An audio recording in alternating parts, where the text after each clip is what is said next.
mbokk yi moo ngi noonu comme ni ngeen ko déggee mu nekk jàngat yu am solo waaye analyse yu pertinent yi nga xam ne nag kii di Sa Ndiogou daan na koy amal moo ngi noonu comme ni ñu leen koy waxee di ko def saa su ne di leen dégtal moom Sa Ndiogou analyse yu am solo yi nga xam ne da koy def mu nekk analyse actualité politique li xew si semaine bi yëpp nag mu ñëw daal di koy tënk waaye tamit faram-fàcce ko pàcc par pàcc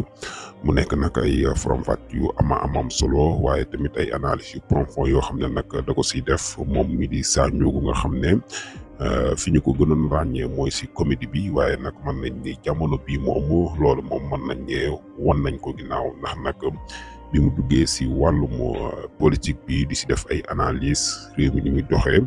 te gis nañ ne daal ku ko si mën yombul ndax daf siy def ay jàngat yu am solo boo ko teewloo rek di nga jëriñoo waat bu baax a baax sam xel waaye tamit di nga yokkaat bu baax a baax xam-xam si Sénégal li nga xam ne nag noonu lay doxee moom Sa Ndiogou muy def ay jàngat yu am solo li xewoon Assemblée nationale dégg ngeen li mu si wax waaye tamit premier ministre Ousmane Sonko def na fa ay tontu yu am solo li si gën a fës comme ni ñu ko waxee woon rek mooy bokk na si question yi nga xam ne Thierno Alassane Sall jubal na ko fa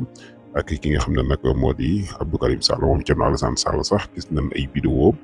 yuy tourné mu mel ni que ne nag dafay vaar kii di premier ministre Ousmane Sonko ndax dafa waxoon daal caisse noire si boppam dafa araam mu dem ba bokk nag si nguur gi nekk si gouvernement bi mu mel ni nag dafa bëgg daganal caisse noire boobu noonu moom premier ministre Ousmane Sonko loolu noonu daan na si tontu yu am solo gis nañ ay vidéo yoo xam ne nag dagg nañ ko di ko vaar di dagg par ay parti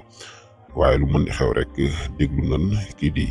PM Ousmane Sonko li mu si wax Abdou Karim Sall moom it gis ngeen mu wax que ne nag ay doomu aadama yu takku toll si sax ba juróom-benn que ne nag dañ leen a faat fële sa Casamance mu nekk ay takk der lu ni mel nag moom premier ministre Ousmane Sonko weddi na ko ba mu set wicci loolu amul mu wax ko nag bu demee bay wax askan bi di ko déglu. nay wax loo xam ne daal lu nekk dëgg lay doon waaye magum yàlla jëmm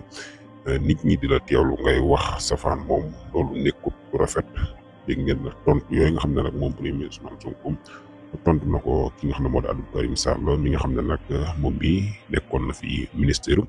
si fàttale sax buñ ko tuddee xel yi dina dem si kéwél yi coowal kéwél yi nga xam ne nag amoon na fi noonu lu ñàkk des na si ñëwaat sax si yeneen vidéo ak yeneen xibaar gën koo yaatal incha allah di leen jaajëfal tey am contentement ak mbégte saa su ne